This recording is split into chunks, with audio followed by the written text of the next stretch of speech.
어제 제게 이런 메일이 왔습니다. 중소기업에 다니는 청년인데 서울에서 살다 보니 집값이 워낙 비싸서 집장만 하기도 어려우며 자식의 양육비가 너무도 많이 드는 것이 현실이라 자신과 같은 삶을 살아가는 자식을 만들기가 싫어서 결혼하는 것이 꺼려진다고 말을 하는 내용이 말입니다.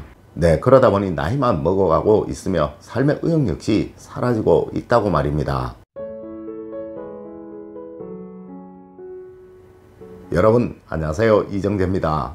여러분 혹시 제가 제일 불쌍하다고 생각하는 사람이 누구인지 아십니까? 물론 젊은이들은 그런 사람을 부러워하고 또 동경도 하겠지만 내 20대 중후반 30대 초반의 젊은이가 비싼 외제차를 타고 다니는 사람, 그런 사람을 저는 제일 불쌍하게 생각을 합니다. 맞습니다. 그 젊은이의 나중이 어떨까 싶어서 말입니다. 아마 인생을 어느 정도 살아오신 분들 중에서 많은 인생 경험을 하신 분들은 틀림없이 저와 같은 생각을 하고 계실 거예요. 여러분, 이것은 이들이 인생을 모르기에 그러한 거예요. 여러분이 반드시 알려주시고 또 가르쳐 주셔야 합니다. 네, 학교에서는 절대 이제 이것을 가르치지 않는다는 것이죠. 첫 번째로 여러분 절제와 겸손에 관해 알려주셔야 합니다. 여러분, 저도 2딸 아이를 기르는 부모입니다. 물론 수많은 사람들을 상담하며 나름 뛰어난 말솜씨를 가졌다고 생각한 저였지만 저희 아이들에게 이 절제와 겸손에 관해서 가르치기가 참 쉽지가 않더라고요.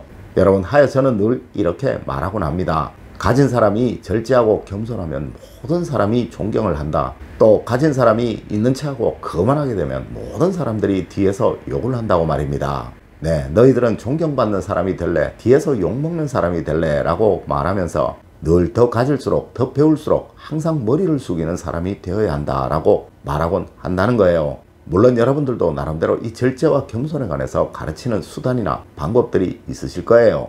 네, 이것은 반드시 그 아이들에게 나중에 사람을 얻도록 만들어 줄 것이며 또한 이것이 나중에 그들의 삶을 성공하는 삶, 번영하는 삶이 되도록 만들어 줄 것입니다. 네, 여러분 꼭 여러분의 자식들에게 이것을 알려주시도록 하십시오. 두 번째로 성실함이 만사를 이루는 비결임을 꼭 알려주셔야 합니다. 여러분, 요즘 젊은이들은 늘 결과만을 보는 성향이 아주 많더라고요. 네, 그들이 그러한 성공을 이루기 위해서 얼마나 노력하였는지 또한 그들이 얼마나 큰 고통을 견뎠는지는 생각하지를 않더라는 거예요. 네, 하여 요즘 젊은이들 영끌이니 뭐니 해서 주식을 투기합니다. 네, 아파트를, 집을 투기합니다. 맞습니다. 이들은 투자의 개념이 아닌 한탕주의, 즉 투기를 한다는 것이죠. 네, 한마디로 이들은 노름하는 거예요. 또한 이들은 전현무가 1년에 얼마를 번다느니, 어느 유명 연예인이 1년에 얼마를 번다느니 하면서 허황된 소리를 합니다. 물론 일부 매스컴들이 이러한 면만 부각을 시키니 이러한 것도 있겠지만 그들은 전현무 씨가 그렇게 되기까지 얼마나 오랫동안 노력을 하였는지에 관해서는 생각을 하지 않는다는 것이죠. 네, 여러분, 이것은 반드시 여러분이 알려주셔야 합니다. 전현무 씨는 20여 년 전부터 이 아나테이너가 되기 위해서 노력을 하셨고 그 결과가 지금 빛을 발하고 있는 것이라고 말입니다. 여러분은 분명 잘 아실 것입니다. 성공한 모든 사람들은 비가 오나 눈이 오나 한 가지 길을 성실하게 꾸준히 걸어온 사람들이며 또한 수많은 고통과 고난을 견디며 실력을 쌓아온 사람들이라는 그 사실을 말입니다. 네, 여러분이 이것을 꼭 알려주세요. 세상에는 절대 능력 없는 사람이 벼락부자가 되는 경우는 없으며 서로 능력 없는 사람이 벼락부자가 되었다손 치더라도 이를 지켜낼 힘이 없을 것이니 오히려 더 큰 고통에 빠지게 되어버린다고 말입니다. 네, 여러분이 꼭 이것을 알려주셔야 합니다. 세 번째로, 성공은 고난 없이는 절대 이루어지지 않는다는 거 꼭 알려주셔야 합니다. 여러분, 요즘 젊은이들은 어려움을 싫어합니다. 네, 지금 가시밭길을 걸어야 나중에 평탄한 길이 온다는 것을 모르는 듯이 말이에요. 여러분, 저는 사실 원숭이보다 못한 인간들을 참 많이 봅니다. 네, 조삼모사의 교훈이 무엇인지를 모르는 사람들 말입니다.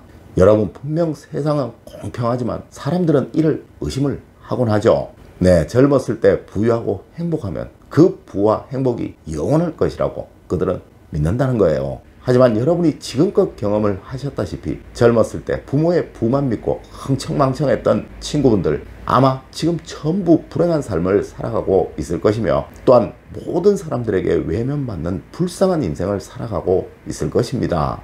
물론 그들에게는 재기할 능력 같은 것은 애초에 없습니다. 네, 부모가 그렇게 가르쳤고 그들 역시 늘 편한 길만 걸으려고 했으니까요. 여러분, 우리 사주학에서는 분명히 이 운의 흐름에 관해서 이야기를 하고 있습니다. 세상 누구에게나 이 운의 흐름은 공평하게 영향을 주고 있으며, 젊었을 때 좋은 운을 누린 사람은 반드시 늙었을 때 나쁜 운을 누리게 되며, 젊었을 때 나쁜 운을 누린 사람은 반드시 늙었을 때 좋은 운만을 누리게 된다고 말입니다. 네, 온실 속에서 자란 화초는 늘 온실 속에서만 자라야 하며, 이 온실이 없어지게 되면 그 화초는 죽을 수밖에 없다는 것을 그들은 모른다는 것이죠. 여러분, 여러분이 꼭 알려주셔야 하는 거예요. 거친 파도가 없다면 절대 1등 항해사는 만들어질 수 없다는 그 사실을 말입니다. 네 번째로, 파라코가 무엇인지 여러분이 알려주셔야 합니다. 여러분, 이는 부모가 부유했기에 어려서부터 흥청망청한 삶을 살아온 사람이 나중에 망해서 거렁뱅이처럼 살아가는 사람을 말하는 거예요. 물론 여러분, 부자 3대 가는 경우 없다고 하죠. 네, 부모가 사준 비싼 외제차를 타고 비싼 아파트에 사는 젊은이들, 여러분, 과연 그들에게 무슨 성취감이 있을까요? 네, 무슨 만족감이 있을까요? 네, 하여 이들은 더 큰 성취감을 얻기 위해 더 크게 흥청망청하게 살아갈 수밖에 없게 되는 것이죠. 여러분, 자식에게는 고기 잡는 법을 알려주어야 한다라는 것은 동서양 어디를 막론하고 항상 말하고 있는 것입니다. 물론 동시대를 살아가는 젊은이들은 이것이 부러울 수도 있습니다. 네, 그래서 여러분이 알려주셔야 하는 거예요. 맞습니다. 이러한 삶을 살아가는 사람이 세상에서 제일 불쌍한 사람이라는 그 사실을 말이에요. 네, 그들은 반드시 나중에 노숙자가 될 것이니까요. 여러분, 실제로 제가 대구역 앞에 노숙자들과 제 논문을 위해 많은 이야기들을 나눌 때 이 노숙자들 중 어느 누구도 젊었을 때 이러한 삶을 살아보지 못한 사람은 없었습니다. 네, 그들의 부모가 그들의 번영이, 그들의 부가 영원할 줄 알고 자식들에게 그렇게 가르쳤기에, 또 그렇게 키웠기에 그들이 망하고 나서 어느 누구도 그들을 도와주지 않았으며, 또 스스로 일어설 힘 역시 없었기에 그들은 노숙자가 될 수밖에 없었던 거예요. 여러분, 꼭 알려주세요. 젊어서 외제차 타고 다니는 파라코들은 늙어서 반드시 노숙자가 될 수밖에 없다는 그 사실을 말입니다. 다섯 번째로, 인생은 마라톤과 같음을 꼭 알려주셔야 합니다. 여러분, 여러분이 살아보신 그 인생의 삶 참 다사다난하셨을 거예요. 아마 어느 분은 여러분들보다 훨씬 앞서 달려나가신 분도 있었을 것이며, 또한 한참 뒤처져 계셨던 분도 있었을 거예요. 하지만 여러분, 지금은 어떠신가요? 꾸준하게 성실하게 한 길을 자신의 페이스대로 달려온 친구분이 훨씬 앞서 있지 않으신가요?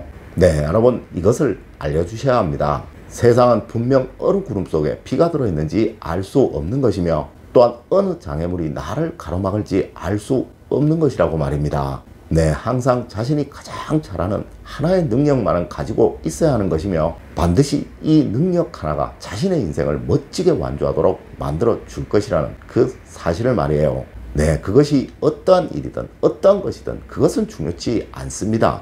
네, 자신만의 완벽한 장점, 즉 실력을 가진 우리의 자식들이 되도록 해주어야 한다는 거예요.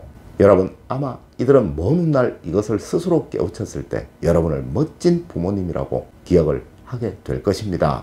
맞습니다. 이런 부모가 바로 자식들에게 제사밥이라도 얻어먹을 자격이 있는 부모라는 것입니다. 여러분, 오늘은 부모라면 자식들에게 반드시 알려주어야 할, 또 가르쳐 주어야 할 것에 관해서 이야기를 해드렸습니다.